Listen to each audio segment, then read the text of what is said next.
when people come with batteries included, guys. Okay, I like when people come with batteries included. All right, if I can see your face tonight, I'd love to see your face. I know it's late and you're getting here, but if you could turn your cameras on so I could see your faces, man, it sure would be great. And I don't know if Steve Miller is on here, but Steve Miller, thank you for the gift card to Jeff Ruby's. Just enjoyed a nice steak over at Jeff Ruby's, courtesy of Steve Miller. So if you guys ever want to give me anything, I like books and I like gift cards to Jeff Ruby's Steakhouse in Nashville. Okay. So no surprise. I appreciate people send me stuff from all over the country. It means the world to me. I really do. But a good gift card to Jeff Ruby's will do me just fine. So thank you guys. Thanks Steve Miller for that. He came in and I did a podcast with him last week and he got me a Jeff Ruby's Steakhouse gift card for tonight. So thank you for that. All right, let's start by doing a little bit of a recap before we get into tonight's teaching. Why do concepts matter? Why do concepts really matter at the end of the day? So when I wrote this book, The Perfect Concept, I only write a book if I see a recurring problem. Okay, and a recurring problem that I see is people who are very skilled and talented, who have a lot of intellectual property, let's call that a know-how, that can't quite figure out how to package that intellectual property and how to actually make money with their intellectual property. Okay, how many of you see that as a big problem in the world? Okay, there's not a person on this call tonight who doesn't have something of deep value based on their unique past. And that value could be incredibly valuable to someone else if they just knew that you had it. And they just knew that you could help them. So when you give something a name, okay, when you take your past and you give it a name, it becomes valuable to other people because they can identify with your unique skill set. Okay, so I coach people every day, guys, who are incredibly talented. They don't have a talent problem. Okay, they have a packaging and marketing problem. Okay, you don't have a talent problem. You got talent. Okay, you've got skills. You've got all of these things. But what you're struggling with is, how do I package this into a concept and articulate it to the marketplace? Okay, that is the problem. So it's like, okay, what do we call it? What is the best name to call this? So when I wrote The Perfect Concept, it's really a book that forces you to think, what are you the most qualified to speak on, talk about, package? Who would be the audience that you would want to help? Okay, and why would they pay you or monetize you? Okay, so we compete versus I'm here at the Greatness Factory, and we compete versus a company called Ampersound in Nashville, which is a super creative place.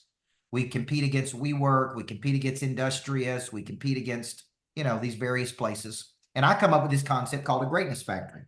And the first thing people want to know is, like, what is it? What happens at the Greatness Factory? Right? Well, Rory Vaden's team came over today, which is Brand Builders. It's an 8-figure company, and they're going to use the theater. And they're walking through this place, and they get to level 3 of the Greatness Factory. And their media guy is just like, oh my God. He's like, this is so much cooler and well packaged than Ampersound is. And he said, it's dialed in so much better. Now, so I'm like, yes. But he didn't know that until he came into the building. Okay. So that tells you we don't have a talent problem. We don't have a aesthetic problem. We have a packaging and a marketing problem. Okay. Which means I got to get what he said out to other people. Okay. There's not a person that comes to the Greatness Factory that doesn't walk through this and go, oh my gosh, this is so cool. It's like Disneyland for business adults. It's like Disneyland for business people. It's got all these cool rooms and everybody sees my podcast studio and everybody's like, oh my gosh, I need a podcast studio like that. Everybody that comes in says the same thing. Okay. So I don't have a talent problem over here, Colby. I have to package this in a way that I can communicate it to those people out there and get them in here. If you were standing on the first level, people just walk by all night long, hundreds and hundreds of people, and they look in there and they're like, oh, what is that? And so I'm trying to figure out, Mike White, how to package this in a way that a person could see something, even if it's in my windows, and they could go, oh, that's what you do at the Greatness Factory. Does everybody see that? So the perfect concept is how do you learn to position by concept before you become famous? Before you become known, how do you attract people to you with your concepts? Okay. Does everybody see why that's so important to this equation? Okay. If you're a real estate agent, you're trying to separate yourself. Take Casey down there on 38. Okay. There's 4,000 agents in that little strip of beach trying to sell, I don't know, how many properties? 30 properties that are available at one time. Right? Am I right about that, Casey? Yes, sir. So there's 4,000 people competing for very small amount of inventory. And if you don't come up with something that separates you from everybody else, then it's like, you're just one of 4,000 people. And you don't want to be one of 4,000 people. You want to be considered a specialist versus a generalist. And based on your unique past and your unique skills, you've really created some incredible intellectual property. That could be a method. That could be a process. That could be something that you have codified. Okay. Now, let me give you an example on codification. When I wrote the book, Flip the Switch, I actually studied the top 20 motivational theories. I deconstructed those theories. And deconstruction means I basically broke them all down, compared them with each other, and then I go, what do all these theories have in common? They all say the same thing. We move toward something we want. When we're hungry, we move toward food. When we're thirsty, we move toward water. When we're lonely, we move toward people.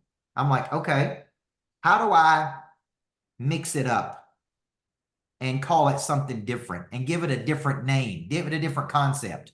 And then I found Prey Drive, right? I actually found Prey Drive first. Then I studied the motivational theories. Then I wrote a book called Flip the Switch. Now, does Prey Drive sound better than just motivation? Yes or no? Is it more interesting than saying motivation? Yes, because that's called deja vu. What I try to bring to something is vujade. Okay. And that is a new way to talk about an old thing. Okay. A new way to talk about an old thing. And I'm like, you know what? I need to become an expert. I need to become the leading expert at something. What can I become an expert at? What am I? So this goes into our demonstrated capacity. Remember last night we talked about demonstrated capacity?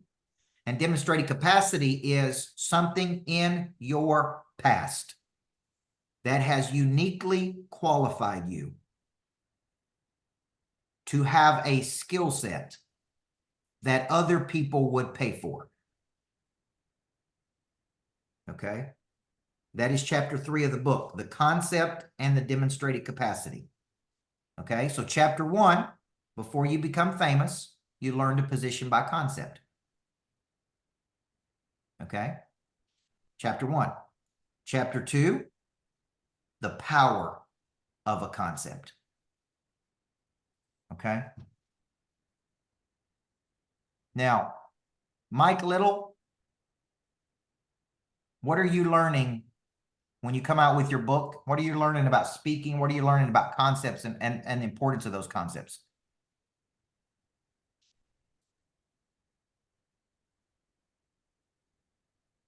Take myself off mute here, Coach. Can you hear me? Yes. What are you learning? So Mike Little's in our coach's locker room.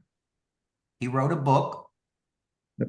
He's now speaking on the book. He's now doing events around the book. He's now doing coaching around the books. And he's been in the program with me for roughly 6 months now.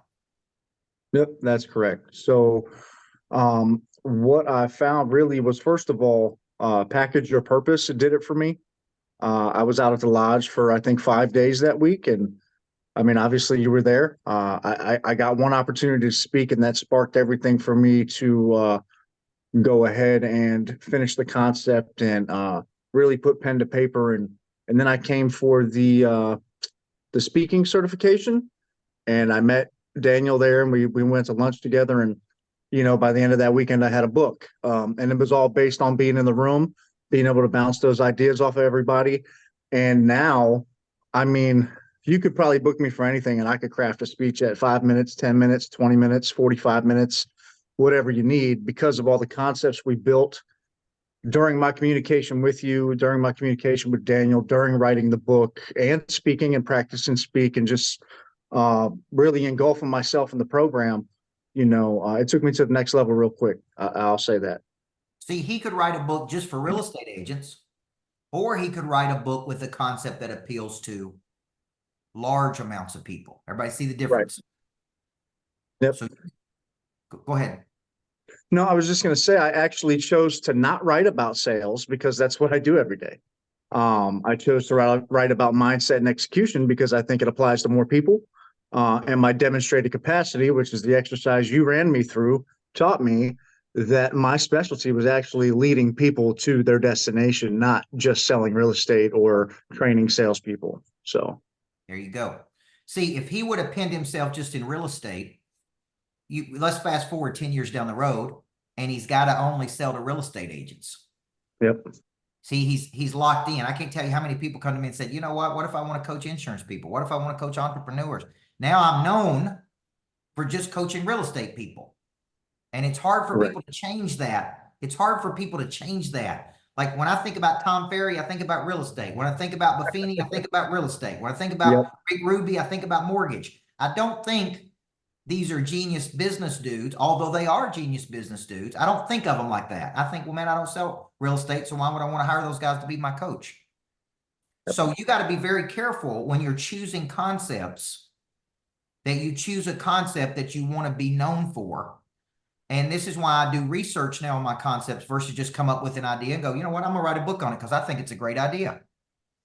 Now I test the concept. So Jermaine, how do I test the concept? I talk about it. I do a series on Facebook on it. I do podcasts on it. And I see, and I may speak on it a little bit. I may drop it into one of my presentations, and I see how the audience responds to it.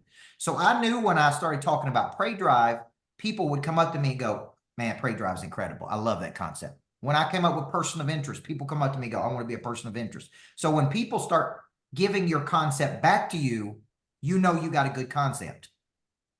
Okay. If people don't even talk about the concept, it's like I gave a presentation last week to 500 people, Springfield, Missouri.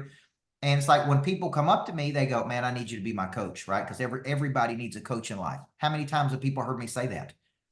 Everybody needs a coach in life. A good coach can change your life. See, that was a concept. So there's two types of concepts. And then we're going to get into monetization tonight. There's action-oriented concepts. Flip the switch, 10X, good to great. There's something that gets into action. I actually really love action-oriented concepts because it's like I'm buying this book and it's going to get me into action. Okay, so I really like action-oriented. And then there's what's called statement concepts. Everybody needs a coach in life. Person of interest. Atomic habits. Everybody see the two? 7 habits of highly effective people, statement. 5 dysfunctions of teams, statement. Good to great, action. See the difference? Because there's a verb in there. It's like I'm moving towards something. So when I look at concepts, I'm like, boom, that's a good concept right there. Okay, rocking chair regrets, concept. See that? So when you're thinking about a book, I always think of it like if I were to write a book on this concept, how many people would it affect? Would it affect a small group of people? Would it affect a large group of people? Okay, so let's get into the monetization of a concept. Because the truth is, one simple idea could be worth a lot of money. All right, one simple idea. And I used the example last night of what if I had 50 greatness factories and I licensed those greatness factories. And let's just pretend for a second there was a $100,000 licensing fee to license a greatness factory, plus a percentage of royalties back to me. And what I gave you in return for that was the intellectual property, the know-how. I came to your greatness factory X number of times. And let's say that, right, there's 50 of those at 100,000 a piece. How much money would that concept generate? Okay, what is that, 5 million bucks? Okay, so here's the deal. That's just from an idea. One simple idea. Okay, so Stephen Key wrote a book called One Simple Idea. That's the name of his book. And he is into licensing. And he just talks about the power of having a great idea. The power, and it opens your mind. It's like, man, this is why when you watch Shark Tank, Damon John is so interested in licensing, because licensing is literally, I'm just going to give you the name of it. All right. You're going to just rent the name from me. I'm going to give you my know-how and you're going to rent it from me and pay me a fee to rent my concept. Isn't that cool? That's why they always want to license deals. It's not hard. It's like, hey, I have the manufacturing. This group's going to manufacture it. We're going to put our name on it. Boom. We're going to license it. It's one of the easiest deals they'll ever do. But the concept has got to be great. All right, so let's take CrossFit. CrossFit is a licensing idea. When they invented CrossFit, you pay a licensing fee.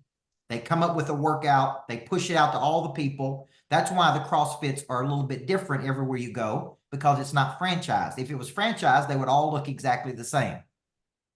But franchising a concept and licensing a concept is two totally different things. How many of you have ever franchised a concept before?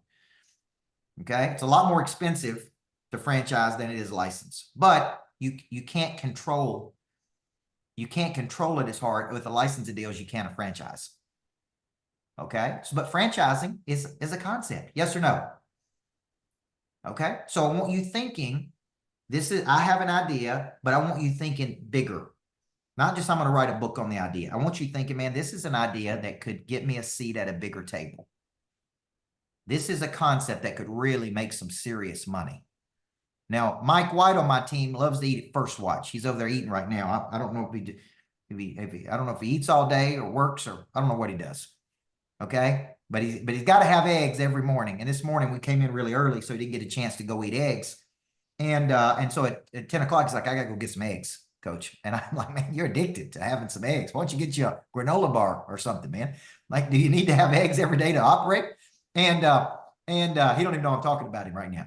Now, here's my point. He goes to a place that I am seeing more and more of these all around the country called First Watch. How many of y'all have a First Watch close to you? These are little breakfast spots, and they're literally popping up everywhere.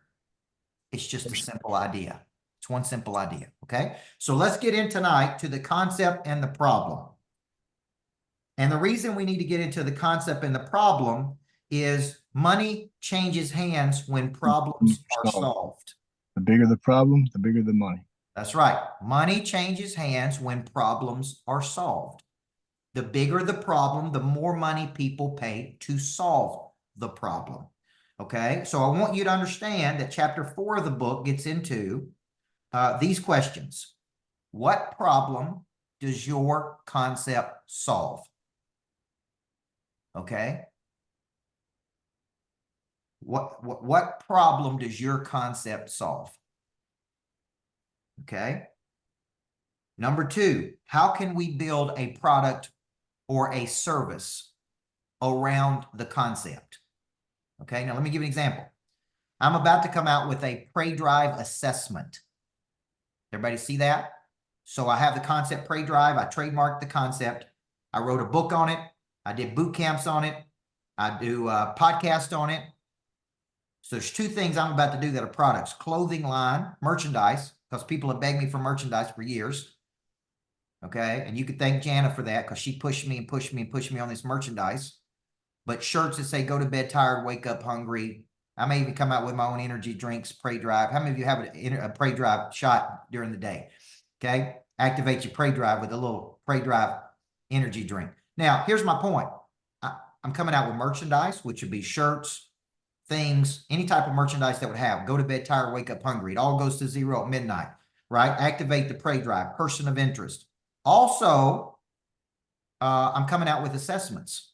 How many of you would like to know, if you were hiring people, how much Pray Drive a person has before you hire them? Okay. Dustin said Pray Drive coffee. I like that. Okay. Sugar-free. That's right. Sugar-free Pray Drive. Now, here's my point. Okay. Sugar-free, alcohol-free. Or we may come out the alcohol version of Pray Drive. Now, so when you think about it, it's like, what product or service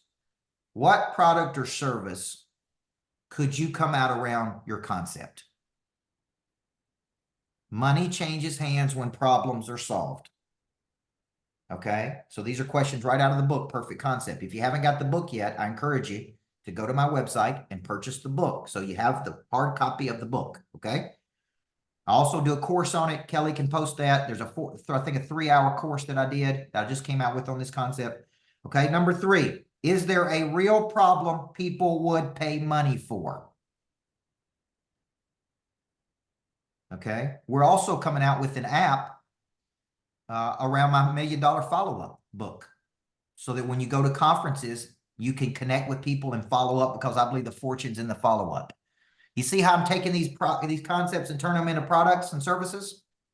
So an app, $1 Million Follow-Up, so you can capture data, merchandise around concepts, Pray Drive, assessments. It all goes back to the concept, Pray Drive. Or what about a person of interest assessment?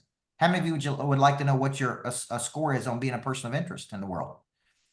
Okay. What if it comes back -10? You're in trouble. Now, here's my point. My point is, when I'm thinking about a concept now, I used to think of it, this is a good concept, I'm going to write a book on it. I didn't think 4 steps down the line. Like, what am I going to do with this concept?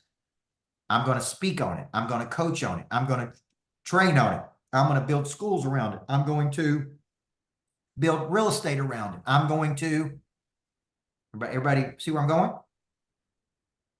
Some of you have concepts that people will not pay money for. It's like, it doesn't really solve a problem for me. Like I see book titles and I'm like, why would I buy that book? Like, what problem does that solve for me? Say I'm at the airport, I'm flying out one day and I got all this anxiety over something, and there was a book right there called How to Live a Non-Anxious Life. And I go, I'll take that one. That'd be a good book to read on the airplane, because it was a book about how to live a non-anxious life. And I just happened to be anxious that day. You see where I'm going? See, that's a good concept. Okay. So question number 4, what action do I want people to take when they engage with the problem and with the concept? Okay. I know we got some real estate people on here. How many of y'all have seen that technology, Follow-Up Boss? And you use Follow-Up Boss. See, that's a CRM system. It's a concept. Well, I wrote the book $1 Million Follow-Up. There's no reason that I couldn't create a follow-up mechanism around my concept of $1 Million Follow-Up. That would be different than Follow-Up Boss. Everybody see that? Okay, so think about this, Mike Little. Speakers speak all around the world. People go to conferences. They very seldom meet all the people who come to the conference. What if the technology could all be, what if you could capture every name of every person who went to a conference to follow up with them, even if you didn't have a chance to meet with them while you were there? See, how many millions of dollars is lost when you go to a conference and you only talk to 15 people when there were 500 people there? So we're working with a gentleman to develop a technology, an app where we could get all the data. I mean, every single person, even if it's your event or not your event. You see where I'm going? Because I say each event should be worth $250,000, but it's not worth $250,000 if you don't follow up with people. Okay. If you meet people and you never follow up with them, then it's not worth it. Okay. So 4 questions people are asking. Number 1, what problem does the concept solve? Number 2, how can we build a product or service around the concept? How many of you would like to sell products versus services, by the way? But you've never thought about selling a product. You don't have a product to sell. A book is not a big enough product that would make enough money. The money's not made in the book. The money's made in using the book to get in front of people, to collect data, to follow up with people, to invite them to something bigger in the future. Does everybody see that? But if the book's not very good and the concept's not very good, then, you know, it's not going to work. Number 3, is there a real problem people would pay money for?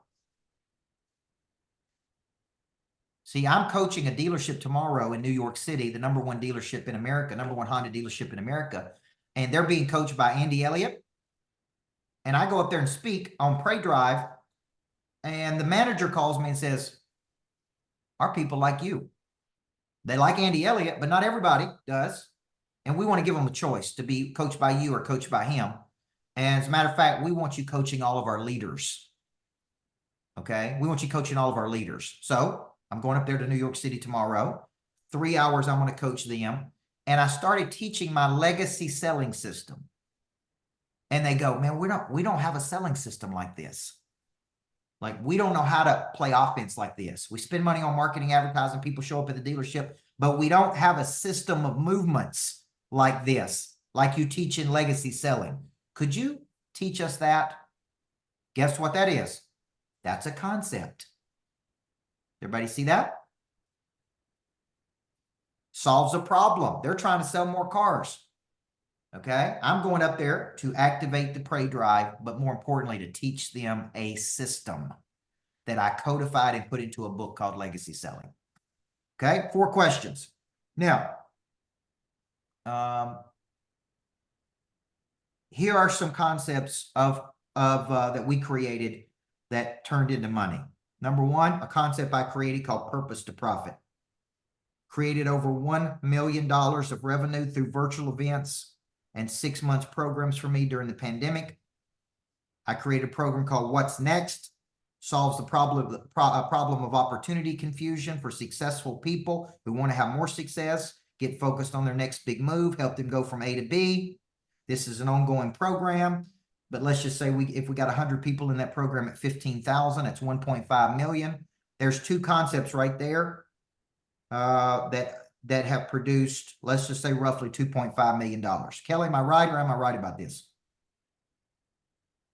You're absolutely right. And another one that's done a ton is Person of Interest.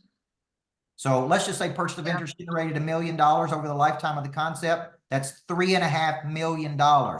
Dr. Art, have you started to figure out that I could help you make money? Yes or no? Okay. If I created 3 concepts, it's made $3.5 million bucks, folks. It would seem to me that I know how to take a concept and make money with it. Okay. So the Greatness Factory is already probably a $10 million concept, if not greater, today. Okay. And that's within 6 months of it being open. So Steve Miller, are you following? Are you picking up what I'm putting down here about solving a problem for people? Okay. So the concept has to solve a problem. And that's where we have to start. A lot of people start with the concept. You actually should start with the action you want people to take when they engage with the concept. Okay, so if I see Patricia Henry and I engage with her, what do you want me to do when I engage with you? Then you need to go, what problem do you solve for me? And is it big enough for me to invest money with you or enroll with you? Number 3, then is the concept. So a lot of people start with the concept and try to sell the concept. Okay, I would actually start with the action I want people to take, and then I would move to the problem, and then I would come up with the concept. Does everybody see how I'm doing that? Okay, it's actually a little bit opposite of the way most people think about it. Okay, any questions about that particular part about money changing hands when problems are solved and the concept solves a problem? Now, why did I come out with a 90-day program? Jana, I'm going to call on you for this. Why did I come out with a 90-day program called a 90-day sprint with me What problem does that solve for people? Why would I create a program like that? A lot of people need a thunderbolt, and also a lot of people can't financial and or maintain consistency showing up for a year. That's right. So listen to the words I use, thunderbolt. What a lot of people need is a thunderbolt, a sudden unexpected jolt of energy. So I go, you give me 90 days, right? If you can't be in the coach's locker room, that's 20,000. Let's take it, divide it by 4, right? Let's put you into a 90-day program that's $5,500 versus $20,000, and you go 90 days with me. Okay. And if it works at the end of 90 days, listen to what I'm about to do here, Mike Little. I'll credit the $5,500 toward the $20,000 investment. Everybody see how I did that? And what I'm doing is I'm looking at the marketplace and I'm going, man, it's end of year. People are tired. Well, if I could just get them in for 90 days and get my hands on them for 90 days, I think I can move the needle with them, because not everybody can commit to a year. Not everybody can commit to $20,000. So it's like, okay, what is the concept? The 90-day sprint. What you need is a thunderbolt.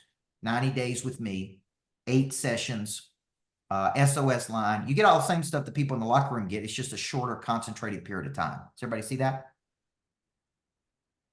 Now, if you can't do that, Mike Little, I go, hey, man, come and spend 2 days with me.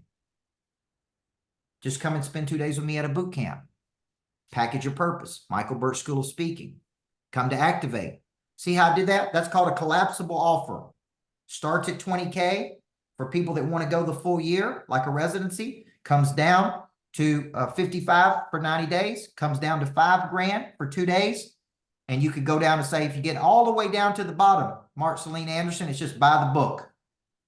You see where I'm going? Or get the course. Look at how many products I have from that one concept. 20K, 5,500, 5K, all the way down to a $197 course, all the way down to a $14.95 book. Marty Hoffman, am I connecting with you? Okay. So some people come up with concepts. Okay. Some of you come up with concepts and it's like you're not solving a problem. Okay. You're not solving a problem. All right. Sue Overend said, I thought you wanted us to come up with a concept and then build it out based on the problem we solve, the action that take. All right. So let me restate it. I do want you to do that, Sue. But what I'm saying is, to monetize a concept, if you're getting ready to deliver a concept, I want you to learn to sit down first. And I want you to ask a bigger question. What action do I want people to take when they engage with me? I want them to come to this strategy call. I want them to come to this boot camp. I want them to get on, right? I want them to buy this book. I want them to do this. That is the action that you know you want them to take. They don't know it. You know it. Then you go, okay, what's this problem that I'm solving for these people that they would actually pay money to solve? Okay. Then I go, okay, what would be a good concept that would pull these people to me? Pull versus push. Pull. Okay. Then it's like, how do I let them taste the ice cream? What that means is let them try it. Let them try the concept. Okay. If Jessica Turner is in the business of recruiting, I don't know what it would be like to be on her team until she shows me what it would be like. She could tell me all day long. Okay. So we call that the showcase. And then step number 5 is, what is the big invitation? What is the big invitation? Right. And the reason I'm doing the perfect concept for 2 nights is to say to you guys, look, I got a 90-day program. Okay. I got a 90-day program if you want to go 90 days with me. All right. So I got a book. The book pulled you guys here. Yes or no? The concept of the book brought you to the table. Unless you just came for me and my bald head. Okay. Like you came for something. Now, once you're here, it's like, okay, what do I want people to do? I would like people to go to the 90-day program with me. I would like to engage with people at a deeper level. Like I'm up for hire. I'm here auditioning. Everybody see that? This is called a showcase. Now, what if we take this and put it on my YouTube channel, which we will, and there's people out there that watch my YouTube channel and go, you know what? I like this dude. I'd like to be in that 90-day program with him. So everybody see how we did that? But we can't do it if we don't have an asset. Okay. Josh Starville, you follow me? This is the asset. The asset is the book. Now I'm taking it, turning it into it. Now, let's go to chapter 5 of the book. Okay, and this is where I really get into what I just talked about, which is the monetization cycle. Okay. Now, I'm going to actually use a real life example of me speaking last week in Springfield, Missouri. I was asked to speak on Pray Drive. There's that concept. Come in and activate the Pray Drive. I go, you know what? I've done Pray Drive 500 times. I'm actually going to call the title of my talk, "The Comfort Zone is the Death Zone." All right. And I'm going to create tension in this audience. I'm going to push these people and I'm going to make them go, I've gotten comfortable. I am 100% comfortable, because where there's no pain, there's no change. If you go give an inspirational talk and you don't create any tension in the audience, and people leave there and go, that's a good talk. That's a good talk. Good job. Good speech. That's not what you want. You want people to go, I got to work with you. I have a problem. If the speaker doesn't create tension in the audience, then the audience just sits there and goes, that's good. That was good. Good speech. No, I went to Springfield to generate $250,000. That's why I went to Springfield, Missouri. Okay. You got to think different, and you got to say, look, I'm going to get in front of that audience and I'm going to have an incredible talk. It's going to create tension in this audience. And when I'm done, I'm going to invite people to come meet me face to face. I'm not going to make a hard offer. So let's go through our formula, Kelly. I sit down and I go, okay, what action do I want people to take when they see me in Springfield? And in that case, I wanted them to do a one-to-one strategy meeting with me while I was in Springfield. So I said, right. That's the action. Number 2, what problem do these people have? They've gotten comfortable. They've gotten complacent, but they don't even know it.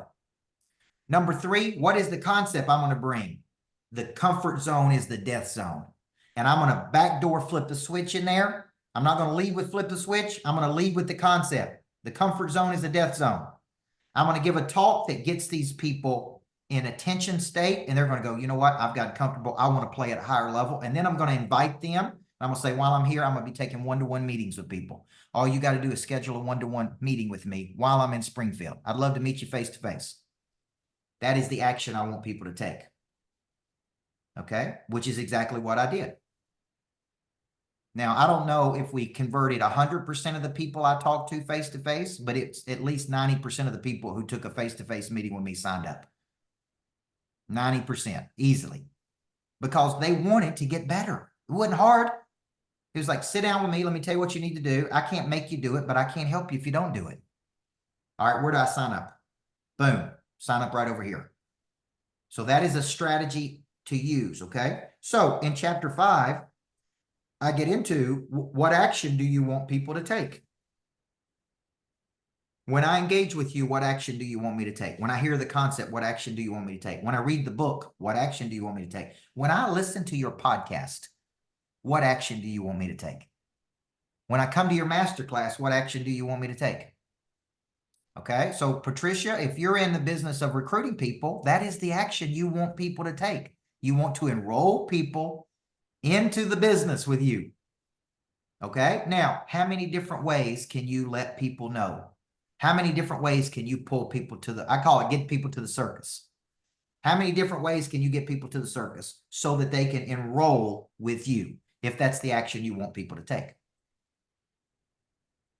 Okay, so here's what I'm going to do. I'm going to write books on it. I'm going to do podcasts on it. I'm going to do speaking engagements on it. I'm going to do Facebook Lives on it. I'm going to do Instagram Lives on it. I'm going to do as many different things as I can to pull people to the circus, because I already know what action I want them to take. I want to be their coach. And in some cases, I want to partner with them. What if I wanted to partner with people in Springfield and I got up there and I said, look, I want to partner with you guys. When I'm done talking today, I'm going to be here. I want to meet with you. I want to be your business partner. There's some businesses here I want to invest in. There's some people I want to partner with. See, that is the action. So what I see a lot of people do, and this really hit me, Melissa, when I went out on the road for a real estate company, and I was doing events for them. They were trying to recruit people, but they never recruited anybody. I was the one recruiting people, and it was their events. And I'm like, what? I mean, you guys invited me to speak, and I picked up 383 emails today, and I signed on 25 new customers. How many people did y'all recruit? And they'd say, well, nobody. And I'd say, well, there was no call to action.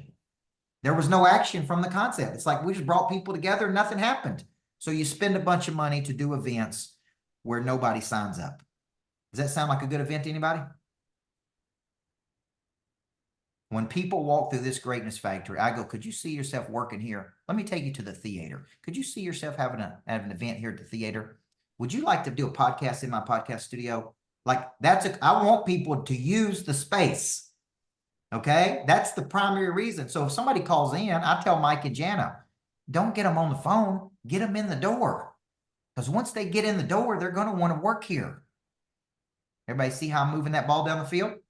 I'm very clear in what the action is, okay? All right, let's move to number 5, chapter 5. That was chapter 5. Let me move to 6 and 7, and then we'll play some pitch and catch. The attraction of a concept. The attraction. In your mind right now, I want you to think of a concept that reached out and just grabbed you. If you were walking through an airport and you had 10 minutes in a bookstore and you went into a Hudson bookseller and you're looking at all those books, I want you to think of a concept Jim College used to say that grabbed you by the throat. It just grabbed you, boom. And you're like, now that is a good concept.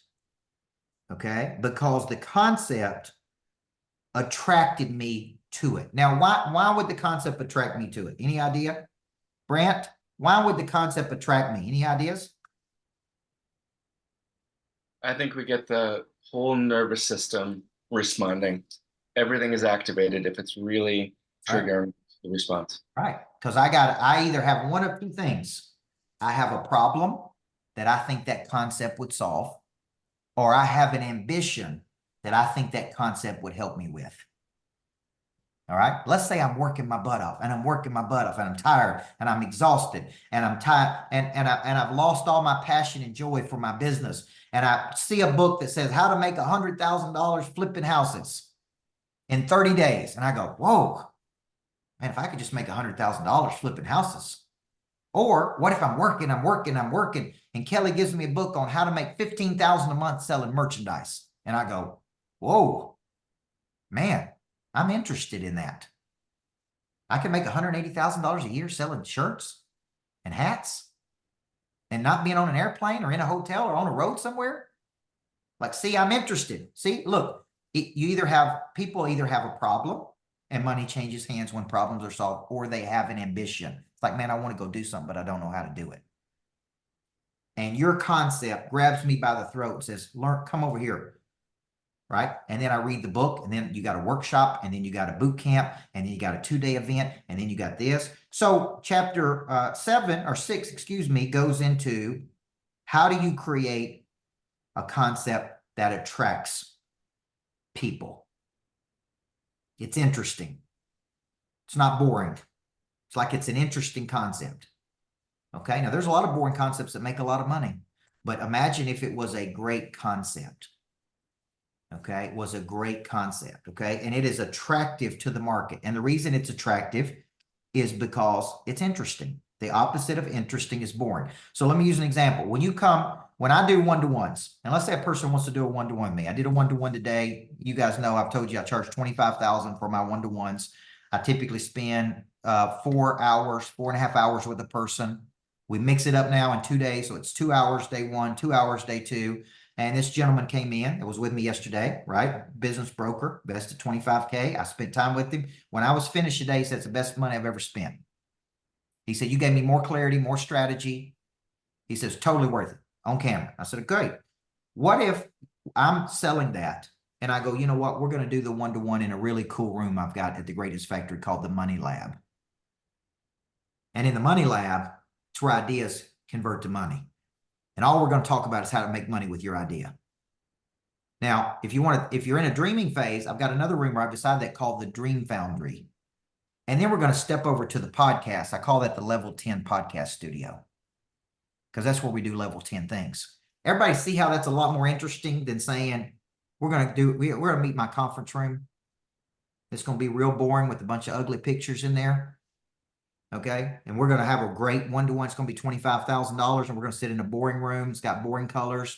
No, Money Lab's got windows, big old windows like this. It's got a sign that says money changes hands when problems are solved. It's got a smart screen board we could draw on. I said, we're going to sit in that Money Lab, man. Now, tell me that doesn't sound a whole lot better than we're going to meet in a conference room. Okay. So does naming things matter? Right? The way you name something and the way you make it attractive. Blanca, have you and Sean come up with a good name for what you guys are doing? And is the name you have working? Yes, we came up with Mexico Move Makers, and we've been doing events every other week in different states, and we're pulling in around 30 people each time and selling right after. Good. So, and what action do you want people to take when they come? To set up an appointment, a one-on-one, so that we can review the maps in Mexico and then order their house or their lots. Exactly right. And the number one thing she's got to do is just get them excited. Just get them excited. But number one, she's got to get them to the meeting. She got to get those 30 people to the meeting so they can get excited. And once they get excited, they're like, sign me up for one of those houses in Mexico. Let me buy one of those lots in Mexico. See where I'm going? So the concept pulls people in. And so it's, I've always wanted to live on an island. I've always wanted to have a place in Mexico. I've always wanted to do this. All right, come down and learn how to do it. But one thing I noticed, Coach, is that they want what you have. Yeah. So when they come, they say, what did you buy? Ah, it's good. I Because said, there's a level yeah. of trust there. Yeah. And they don't know me. They're coming in and they don't know me. But they're saying, but what did you buy? Because we build a trust. We tell them how long we've been in business in the US. Yeah. We build that in the beginning so they know that we're not going to go and just lead them in the wrong direction. So then they say, what did you buy? And I'm like, here's the house we bought and here's where we bought the land. Right. And most of them people are surprised in the company on how many houses we're selling because they're more expensive. Yeah. But I tell them we bought a house and here's the house we bought and here's the square footage and here's the plans that we have. So we help them dream and see themselves, the vision. Right. And next thing you know, they're all buying houses. Now, this is a very important part to understand. When you're selling a concept, what you're really selling is a conviction. You're really selling an opportunity. In the old days, they called them opportunity meetings. Mm-hmm. It's where you go and you learn something and you have a chance to enroll in something, right? And I still argue with my mother because I remember her having Tupperware meetings when we grew up and a bunch of ladies came over the house and she sold Tupperware. She says she didn't do that, but it's called counterfactual thinking, by the way, where you remember things differently than they do. But I'm like, Mom, I remember women coming over our house and you sell Tupperware. We call those Tupperware meetings. Okay. Now you're trying to make some side money. I get it. But that is called an opportunity meeting. Okay. Now let's fast forward to today. Do we still have opportunity meetings? Yes or no? Yes.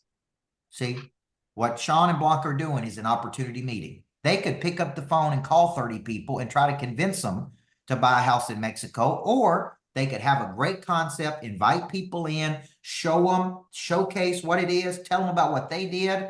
And there's going to be a certain percentage of those people go, I'm in, sign me up for that. It's a much better strategy the way they're doing it than me, right? Now, what if I called every single one of you and I had your phone number? Okay. And I called every single one of you and I said, look, I got a new book coming out called The Perfect Concept. I want to sit here and talk to you about it for a few minutes. I'd love to enroll you in something with me. Or I create a two-night masterclass. I invite you to it. I show you how I can help you make money with concepts. I got people on here like Mike Little who told you that I'm helping him make money with concepts. Okay. Now, which one do you think would have a higher opt-in rate of people being interested in doing something with me? Me calling people one by one or doing something like this?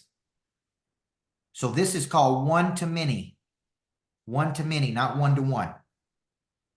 It's a whole lot better strategy than one-to-one. One-to-one takes a lot of time. It's very hard. It's a very hard strategy. One-to-many is I come up with a concept, the perfect concept. Okay. I then package it into a book. I'll go into the studio and do an audible on it. Then it's like, okay. And right, it's like I'm inviting people to something in the future. Does everybody see that? Okay. All right, let's go through the last concept in the book, then I'll take any questions. The last concept in the book is called converting the concept into millions. Converting the concept into millions. Okay, and I'll get to your question, Andrew. I had a guy here just a few weeks ago named John Floyd.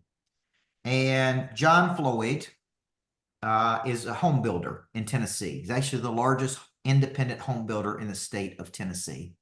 And last year, he made $55 million.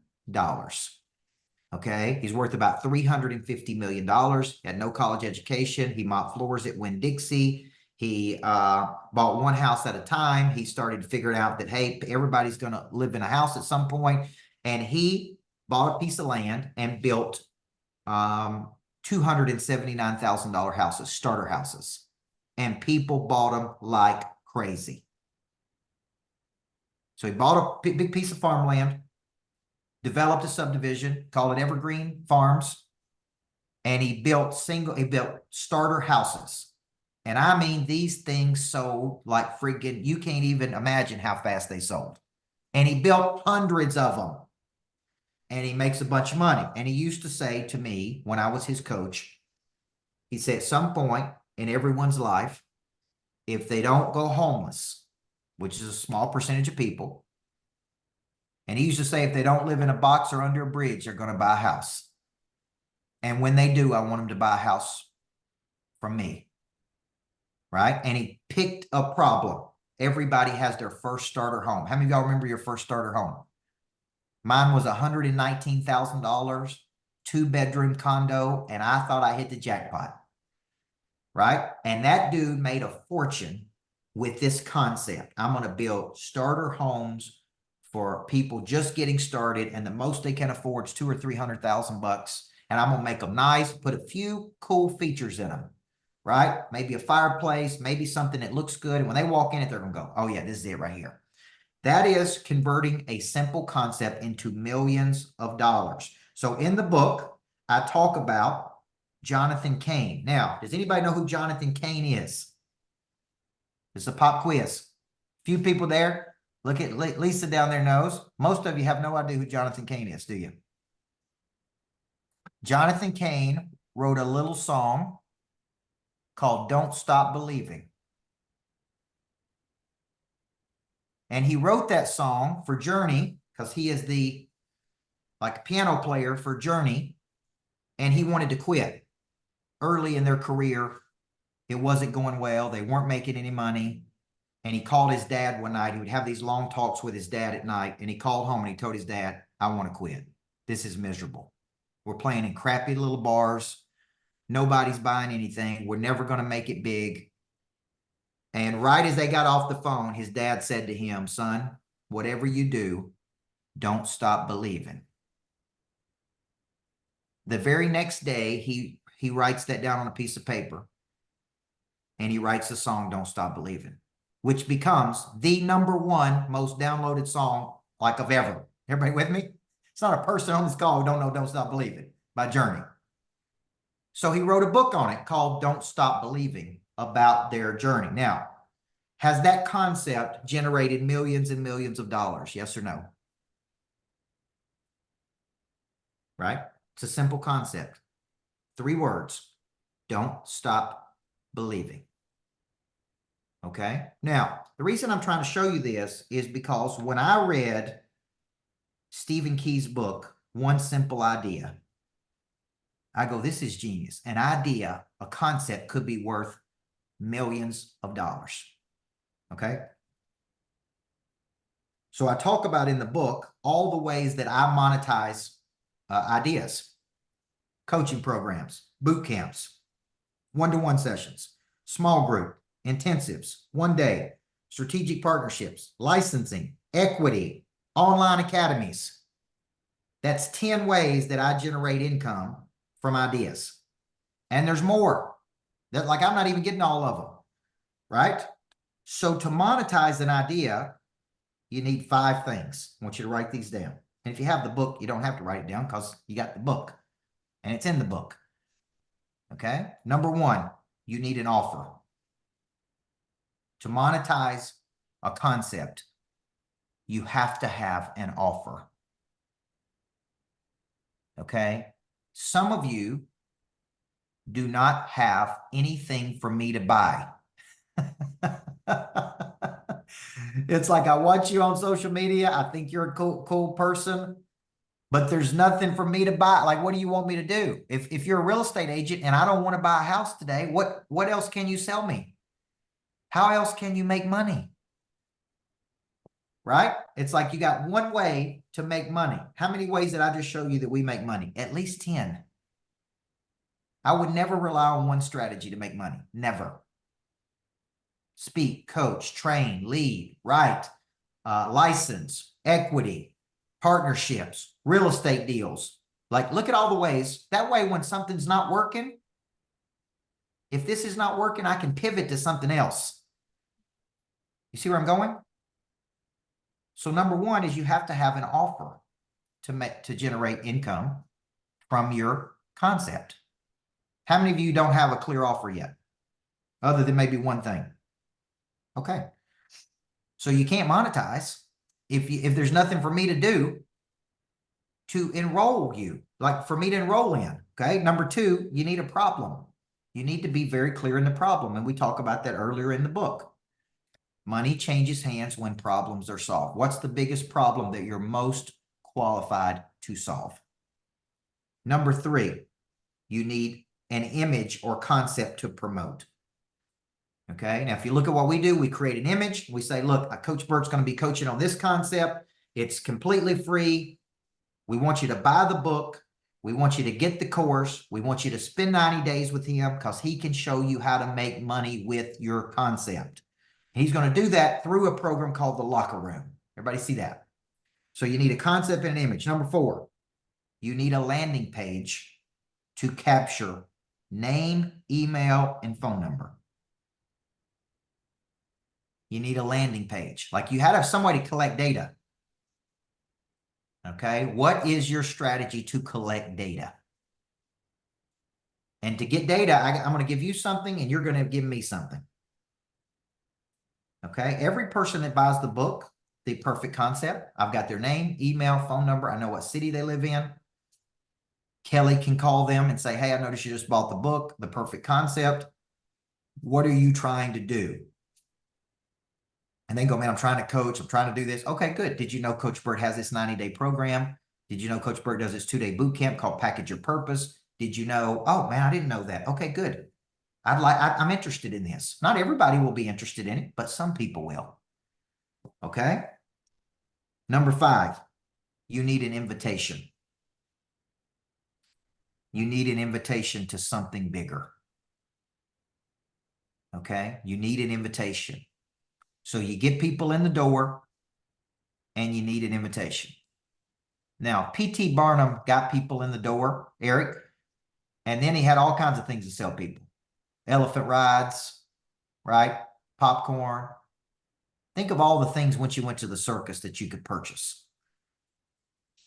Once you got to the circus, right? Think of all the things you could purchase once you got to the circus. And if you ever go back and watch P.T. Barnum, man, he was a master at getting people to the circus. Everybody see that? Okay. The last chapter of the book is on monetization. Okay. The last chapter of the book. So as I finish this tonight, and then I'll read some questions here. What's the difference between an offer and an invitation? The offer really is the structure of what you're delivering to people.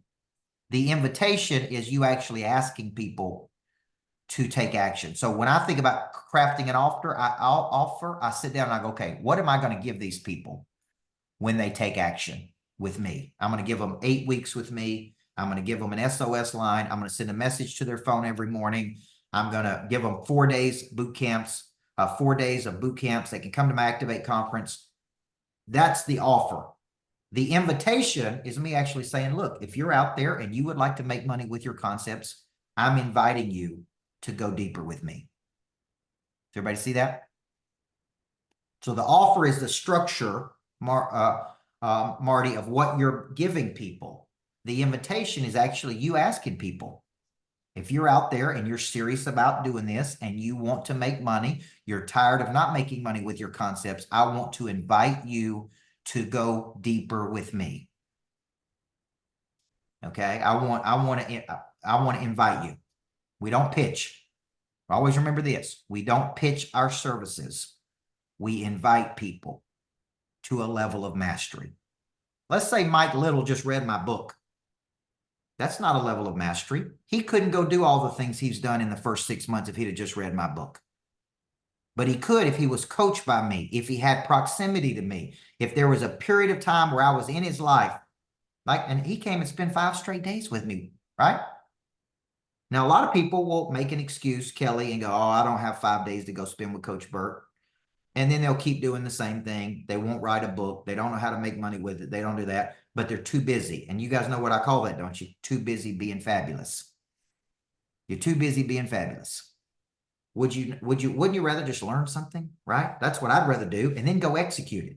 Okay. So that is the difference between an offer and an invite. So my invitation to you tonight is if you want to do something with me, whether it be the 90-day sprint, come to my 2-day boot camp. Many of you are already in a program with me, but if you're not, just schedule time with Kelly at coachburt.com and just tell her what you want to do.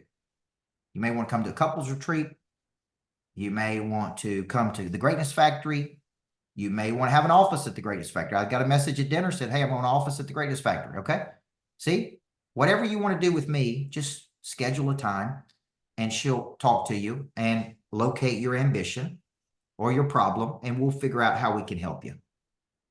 If you can't come in person to something, we'll put together a virtual package for you. Okay. So I'm open. I'm here to do business. Casey, you see how I'm here to do business? I'm here to do business with people. I'm trying to help people. Okay. So that's the way I like to look at it, man. That's the way I like to look at it. I'm showing up and I'll keep showing up, and I'm only looking for people that are looking for me. So I hope you guys have enjoyed the last 2 nights. And I hope it's given you some clarity on the perfect concept, because the concept is everything. Okay. Learn to position by concept before you become famous. And the concept could become famous. And if it does, you will. Okay. If it does, you will. Okay. Now I got time for just a few questions tonight.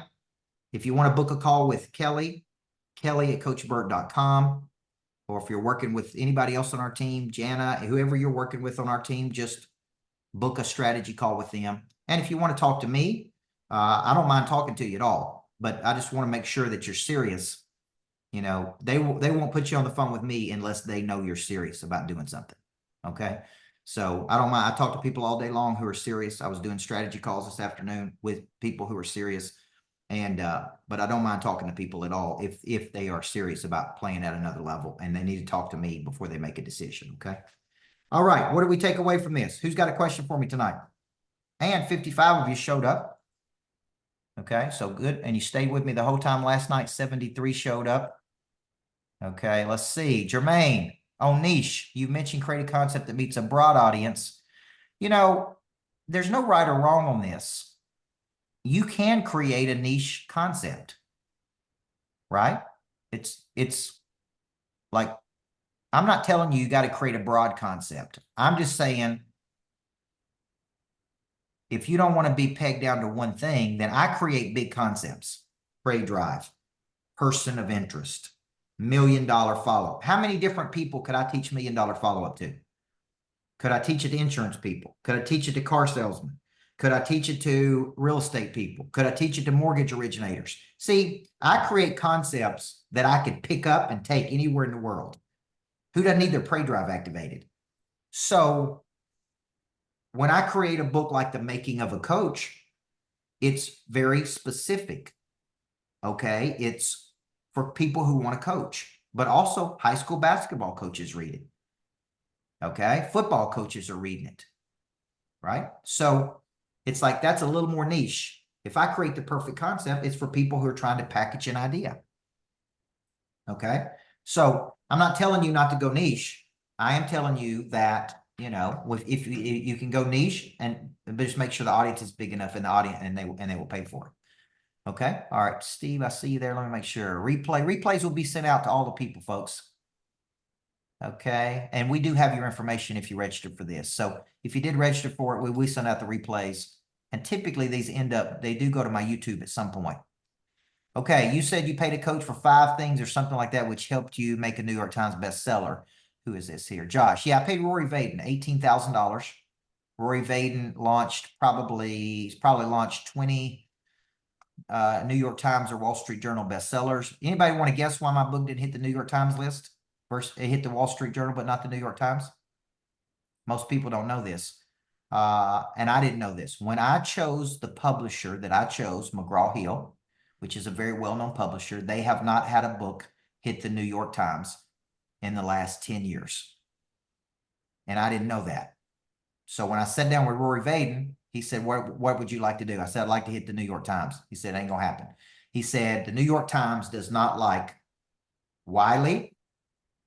Ed Milet's book never hit the New York Times because he went with Wiley. Wiley has not had a book on the New York Times in the last 5 or 10 years. McGraw-Hill has not had a book on the New York Times in the last 5 years. It's all political with New York Times. They like certain people. They don't like certain people. So you could sell 1 million copies of a book and it still not be a #1 on the New York Times. So when I go to write my next published book, now I know I will probably only choose a publisher that I know could hit the New York Times.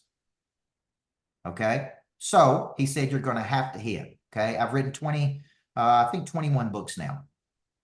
Okay. So I'm committed to writing 1 book a quarter. Okay. So it's just a very important thing you need to know. Now, to write a New York Times or Wall Street Journal, you have to go with a major publisher. You cannot self-publish a book and hit the New York Times or Wall Street Journal. So it has to be with a major publisher, which means you have to sign a publishing deal. So think Simon & Schuster, think Penguin, Random House, Hay House, okay, HarperCollins. You're not going to be able to self-publish a book and hit the Wall Street Journal bestseller list because they do not count self-published books. You can hit Amazon bestseller, but you can't hit New York Times or Wall Street Journal, okay? Very important thing. So when I'm coming up with the concept for my next book, everything I'm writing in this book, I'm working through. And I'm like, okay, I could write this book. I could write this book. I could write this book. And I go, which book would get me on Good Morning America? Which title would get me on Good Morning America? Right? Because it could be a great concept, but it's not a big enough concept that people would be interested in. Is it controversial? Is it something that the news would pick up? Could it go viral? So I'm now thinking like, okay, that's good, but it's not good enough. It's not strong enough. And everything I've taught you in this book, I actually work through before I write a major published book. Okay. All right. Good questions. Good questions, guys. All right. Steve Miller, what's your question? Just real quick, a lot of people on here know my story. You know, I showed up with you 6 months ago, completely out of shape spiritually, mentally, the whole thing. Pray Drive's activated, completely changed, written a book. I have a podcast. I mean, we're really starting to do speaking engagements, all of those type things. And the biggest piece of that was because I showed up in the room with you on the coaching side. My concept's real close to being dialed in. I spoke today to a group. Everybody there purchased my book. Nice. I mean, so a lot of things are starting to move in the right direction for me. How important was coaching to you, number one, coming up and helping you? And how important is coaching to you today? How important is for you to stay in a room and continue to be coached?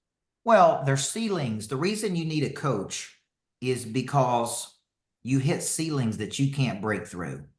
Kelly was working with a guy today and he's at a level and he wants to go to another level. And then Kelly priced him a package to work with me. And he just said, man, I would never spend that kind of money. And I'm like, well, you just figure it out on your own, man.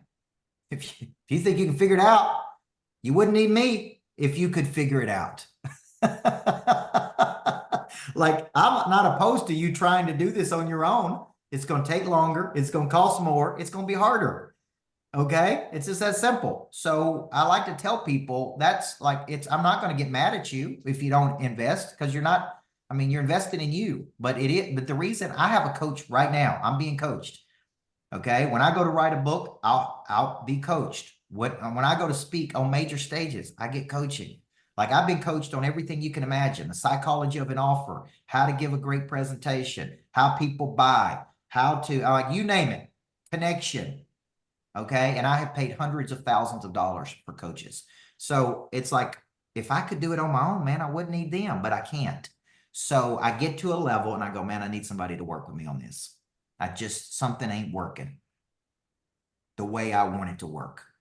And right, rugged individualism, Dan Sullivan said this, rugged individualism is an anti-growth mindset. Like you saying you could do it on your own is that you might as well say, I don't want to grow and get any better. Because I suspect we'll have a conversation with this gentleman a year from today. He'll be doing the exact same revenue, right? Maybe he muscles it out. Maybe he gets $1 million more, almost kills himself. But there's a better way to do it. There's a hard way and there's an easy way, folks. Would y'all agree, yes or no?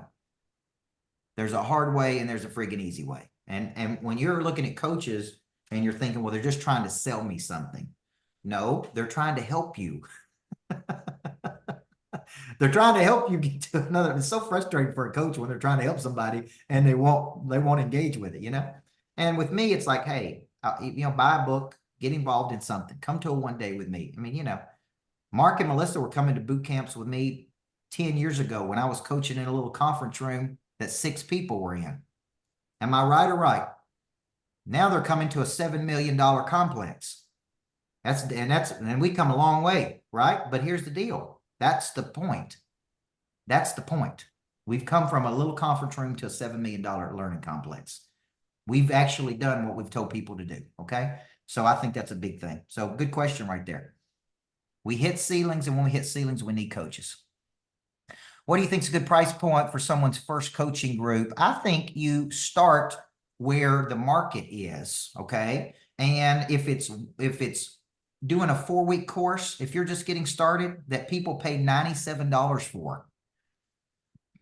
You don't have to, I see so many people go out and price themselves out of things. It's like, well, my speaking fee's $5,000. And I'm like, well, have you ever got $5,000 to speak? No, I've never got $5 to speak. Okay, well, you're jumping the ladder a little bit here. Okay. Like I started out $350. Then I got enough courage to ask for 500. Then I asked for 750. Then I got to 1,000. Now I ask 25,000. And the truth is not everybody can pay 25,000. Okay. So sometimes people want me to come speak, but they go, man, I can't pay the 25 grand. Can you do it for 15? And I go, let me look at the opportunity. Let me see where it's at. Do I want to do it? Is it a place I want to go? Is it like, I look at a lot of factors now. Can I pick up more opportunity there?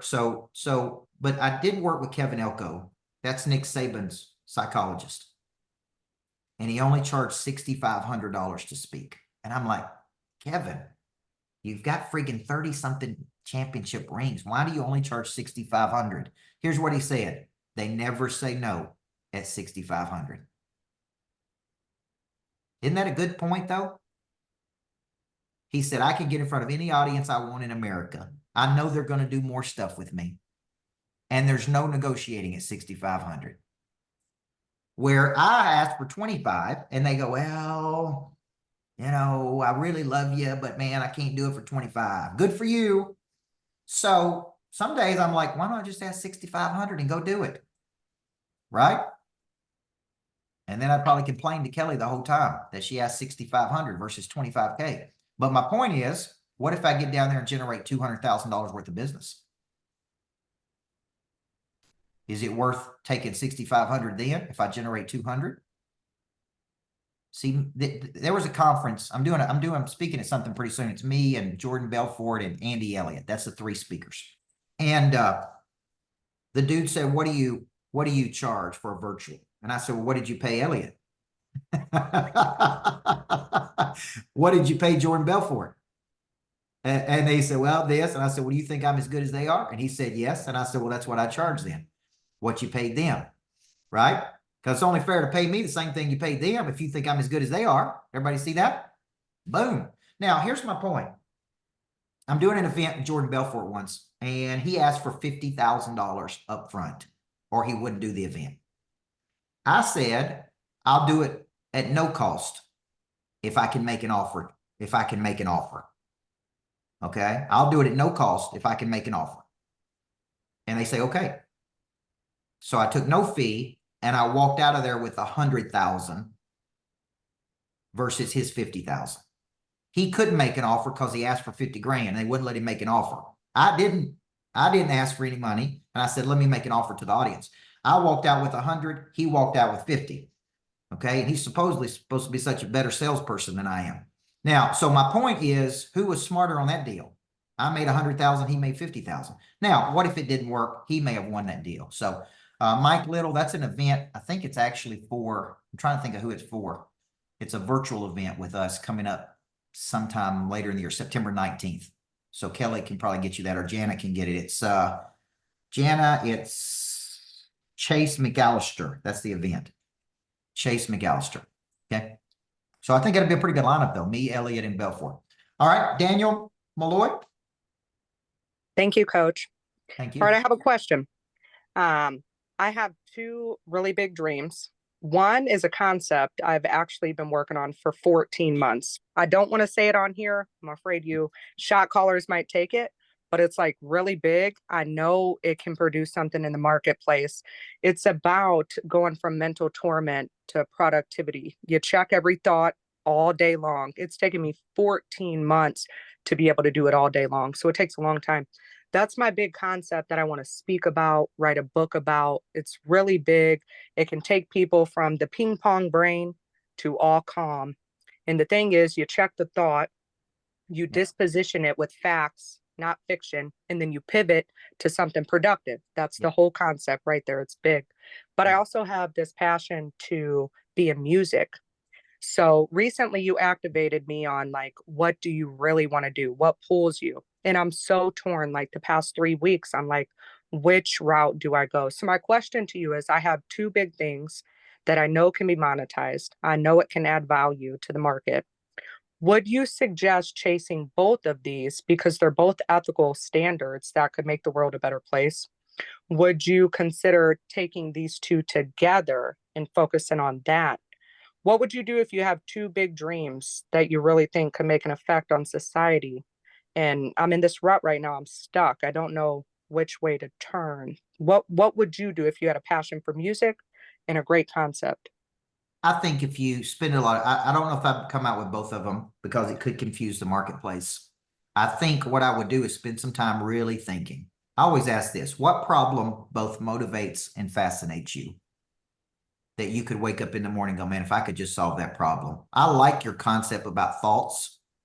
You know, the Bible talks about taking your thoughts captive, which literally means take a spear and take a thought captive. You can't have two thoughts simultaneous at the same time. So you can't not think about something. You can only replace it with another thought. Does that make sense? Yeah. Okay. So if I said, don't think about a purple elephant right now, don't think about a purple elephant right now. Don't even think about a purple elephant. Okay. But what I said, you know, think about a red elephant. Think about a red elephant right now.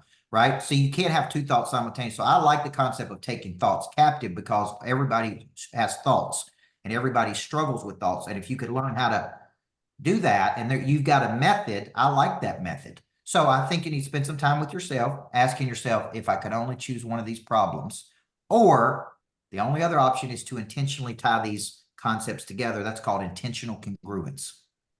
We're both concepts, right? So chew on that and let me know. Thank you. Thank you. And I'm glad you're activated. All right, got time for one or two more. And let's see. I saw one in here. Dustin, yes, you need a subtitle. Anytime you have a big concept, the subtitle is what explains the concept. If I didn't understand it, then the subtitle ties it all together, right? So if I say the greatness factory, you may go, what is the greatness factory? What if the subtitle is where inspiration meets execution, or a place you can work, learn, grow, and connect? See how that subtitle tied it together? If I just said the Greatness Factory, you may go, man, what is he talking about? Sounds cool, but I'm not clear on what he's talking about. So the subtitle, if you have a method, always tie the subtitle to it so the subtitle can explain the bigger concept. Okay, great question. Marceline Anderson, what you got?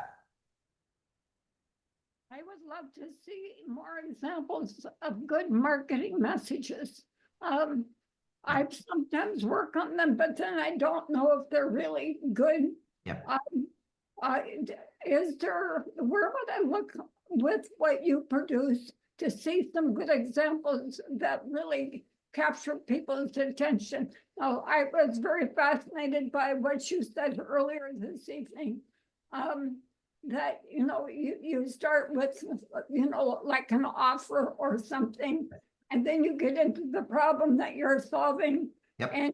And your concept for solving it. I have these different pieces, but I don't really know how to put it together well in a way that's going to grab people. That's where I'm stuck. I have two fabulous concepts, and I have also created a third one, which is really the intentional congruence that brings the two together, which I think I will turn into a book at some point, but I'm not there yet. I'm even just trying to do a webinar to introduce this, but I'm really needing help on the marketing. That's where I'm stuck. Well, think about this. The marketing, so let's put these into two buckets. Branding is becoming known. Yeah.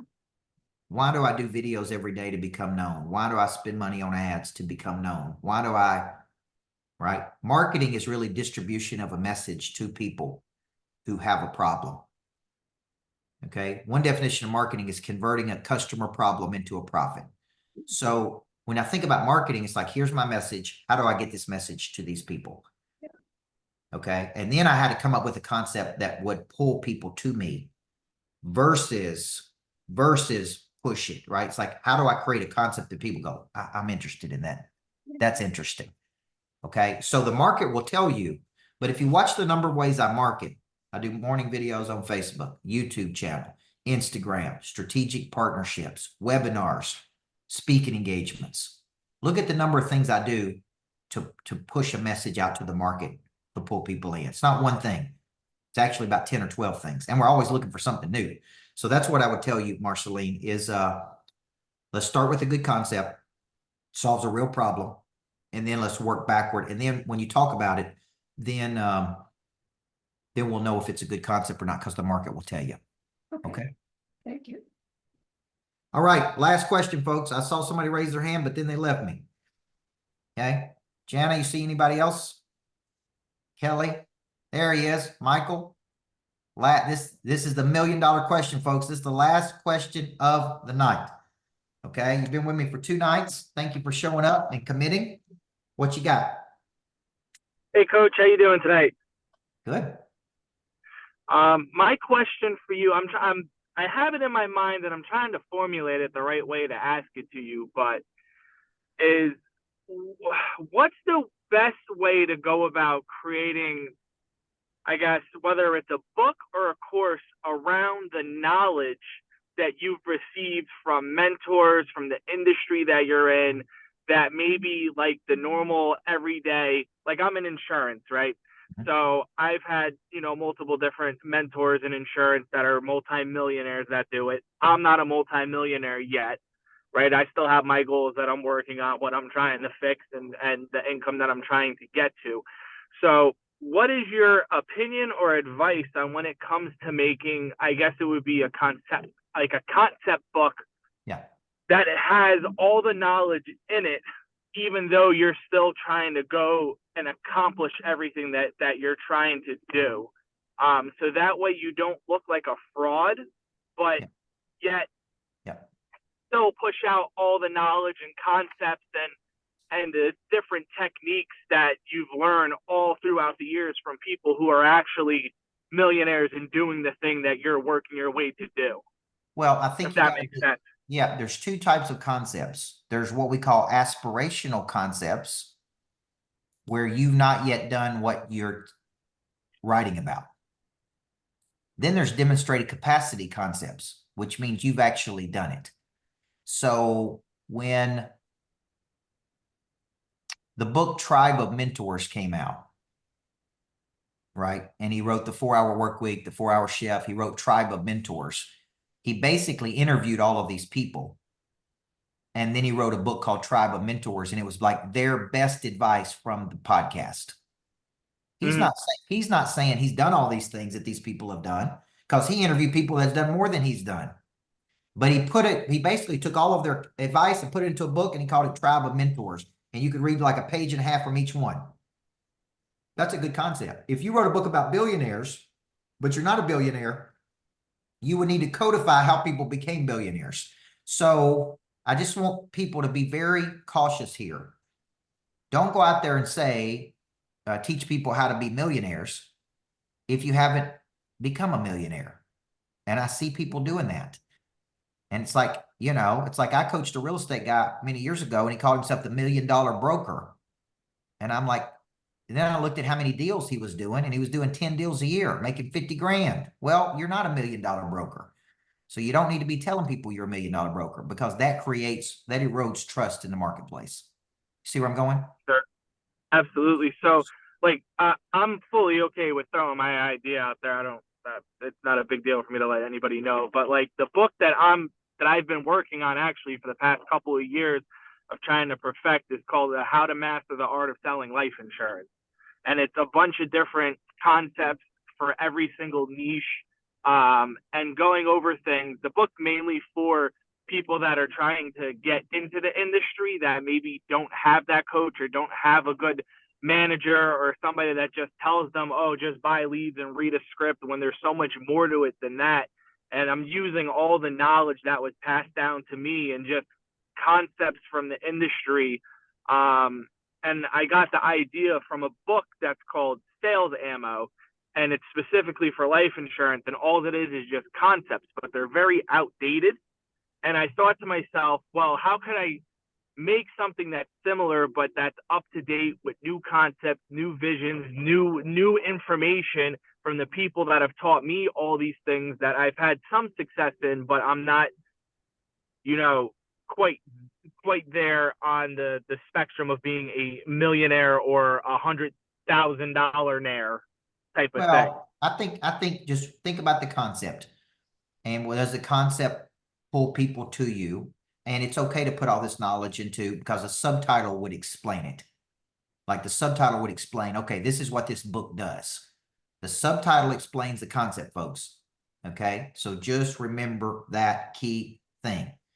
Okay, all right, good session tonight, guys. I want to thank you. Got to get my beauty sleep, because I got to be on a plane to New York City early in the morning. Okay, so thank you for showing up for 2 nights. If you hadn't got the book, The Perfect Concept, make sure you get it. The course, The Perfect Concept, is about 3 hours of me breaking the book down. And then obviously, if you're interested in the 90-day sprint with me, for me to coach you for 90 days to really show you how to do this, be in the locker room with me, then reach out to Kelly at CoachBurt.com, and she can do a strategy session with you. But there's all kinds of things we can do with you. So we appreciate you. Thank you. We owe you. And go out there and create a concept that sells a lot of money. Okay. God bless you guys. Thank you very much. Thank you, Coach. Thank you. Coach. Thank you, Coach.